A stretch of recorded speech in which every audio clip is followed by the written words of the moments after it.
놓칠 수 없어요. 알아두면 유용한 알법한 법.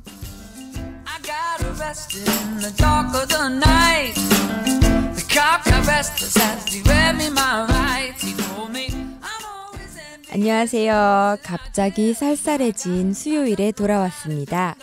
2015년 2학기 JBS 오디오 방송 알법한 법, 알법의 DJ 민경, 줄여서 민디입니다. 알법한 법, 알법에서는 우리가 알아놓으면 유용하고 지식이 되는 법률 사례와 판결, 그리고 법을 소개해드립니다. 정말 오랜만에 다시 찾아뵙게 되었어요. 사실 이번 학기에는 연휴가 많아서 아직도 시험 기간인 분들 많으실 텐데요. 저는 이번 주 금요일에나 중간고사가 다 끝납니다. 참 길게 느껴지네요. 이제 시험 공부를 하면 항상 벼락치기를 저는 하게 되더라고요. 그래서 공부를 할 때 참 공격적으로 해야 할 것 같이 느껴지는 경우가 많은데요. 오늘의 주제는 그래서 바로 공격입니다. 누군가를 공격한다는 것, 이것은 법적으로 어떤 의미가 있고 어떤 제재를 받을 수 있는지 오늘 알법한 법, 알법 오디오 방송에서 이야기 나눠보도록 하겠습니다. 오랜만에 민디와 함께 간단한 법률 상식 배우기 전에요. 좋은 노래 하나 듣고 와야겠죠. 얼마 전에 발표된 따끈따끈한 신곡 틀어드릴게요. 아이유의 23.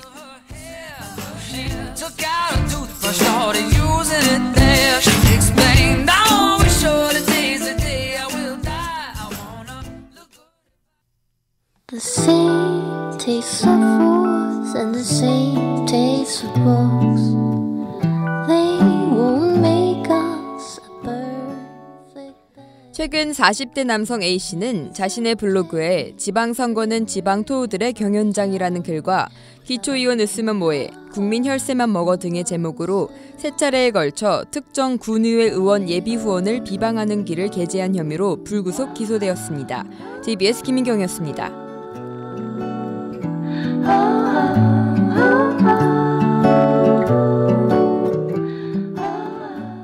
JBS 생활법률 오디오 방송 알법한 법, 알법의 첫 번째 코너 매일법에서 법적인 문제를 알아보도록 할게요.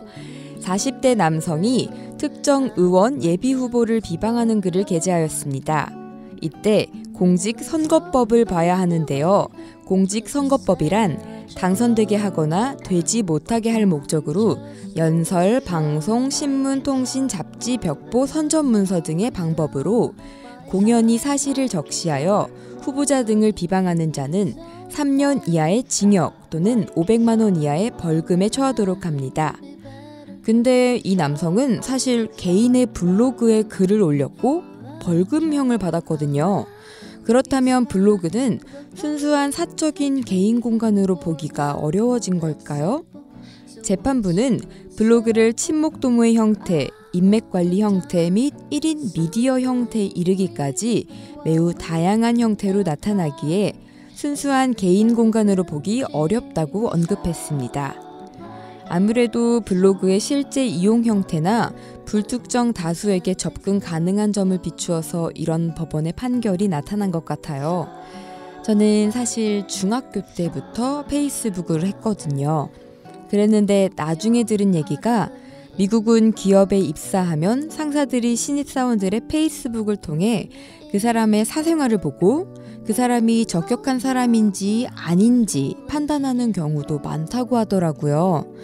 그런 얘기를 듣다 보니까 SNS가 나와 친구들이 공유하는 그런 사적인 공간이 아니라는 생각이 들더라고요. 그래서 저는 이제 3년째 SNS를 안 하고 있습니다. 표현의 자유는 있는 것 같긴 한데 이런 판결을 보면 조금씩 헷갈릴 수도 있는 것 같아요. 근데 이 사례는 아무래도 투표와 관련되어서 공직선거법이란 법이 있기에 이런 글이 블로그에서 선거에 영향을 미칠 수 있으니까 이런 판결이 나온 것 같아요.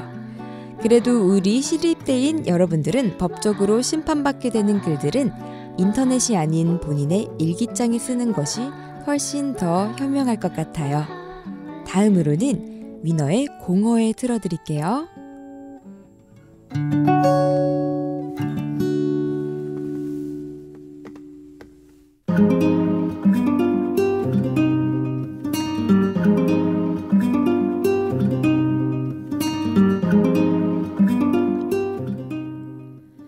오디오 방송 알법한 법의 두 번째 코너 지식을 넓히는 법.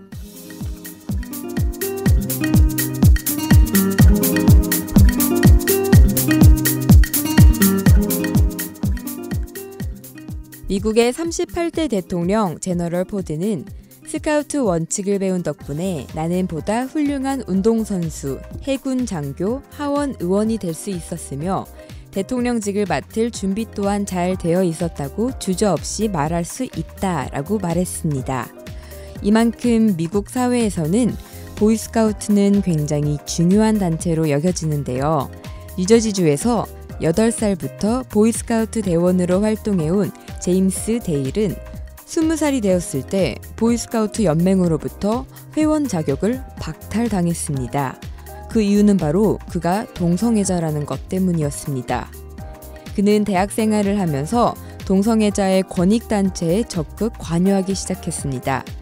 데일은 성적 취향, 인종, 성별 등의 이유로 공공장소 및 시설의 사용에서 차별받는 것을 금하는 공공시설법으로 동성애라는 이유로 회원권이 박탈되는 것은 맞지 않다고 주장했습니다. 하지만 연방대법원은 5대4로 보이스카우트 연맹의 손을 들어주었습니다. 시설단체는 회원을 선택할 자유가 있다는 의견과 데일이 동성애라고 하여 보이스카우트 정신에 어긋나는 행위를 하지 않았다는 주장이 엇갈렸습니다. 보이스카우트 연맹은 데일의 동성애 취향은 단체가 대외적으로 천명하는 가치와 일치하지 않기에 동성애 회원을 받아들일 수 없다고 주장하였습니다. 이것은 미국 전역에서 큰 반발을 불러일으킨 판결이었죠. 이것과 함께 많은 동성애 운동도 시작되었습니다. 2011년까지는 6개의 주에서 동성 결혼을 인정하게 되었고 점차 확대되었습니다. 점점 동성애들을 사회의 일원으로 인정하는 것 같습니다.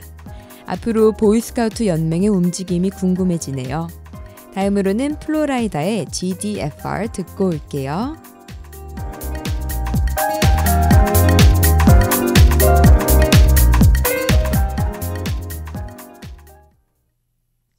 Here we go, come with me. There's a world out there that we should see. Take my hand, close your eyes. 'Cause with you 제2의 생활법률 오디오 방송 알법한 법, 알법의 DJ 미니자 윈디와 함께하고 계십니다. 오늘의 주제는 공격이었습니다. 인터넷 블로그에 공격적인 글을 올릴 경우 표현의 자유와 별개로 위반되는 법이 있을 수 있고요. 미국 보이스카우트 연맹에서 동성애 운동을 하는 회원 자격을 박탈한 사례를 살펴보았습니다. 누군가를 공격하는 것에 있어서 조심할 필요는 분명히 있는 것 같아요. 근데 사실 저는 누군가를 공격하는 거를 굉장히 잘 못하는 편이에요. 약간 주변 사람들이 저보고 너 되게 땡땡거리게 생겼다라는 말을 많이 하거든요. 근데 오히려 제 성격은 화도 잘 못 내고 불만도 잘 말 못하고 이런 성격이거든요. 그러다 보니까 오히려 화를 되게 자유롭게 내는 그런 사람들이 저는 되게 부럽더라고요. 아직도 부러워요. 저는 이제 친구 관계에서도 왠지 화를 내면 안 될 것 같아서 화를 이제 안 내고 못 내고 그런 경우가 되게 많거든요. 얼마 전까지만 해도 싸우지 않는 그냥 화목한 그런 연애가 되게 좋아 보였는데 요즘은 오히려 연애에서 싸운다는 거는 조율하겠다는 의지가 있는 거라는 그런 생각이 들더라고요. 화낼 만한 일에는 꼭 화를 내면서 매 순간 충실하게 사시면 좋을 것 같아요. 순간순간의 감정에 최선을 다하는 시립대인 여러분을 응원할게요.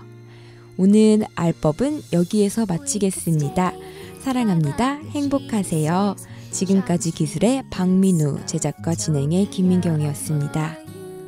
You always on my mind, got my head up in the sky.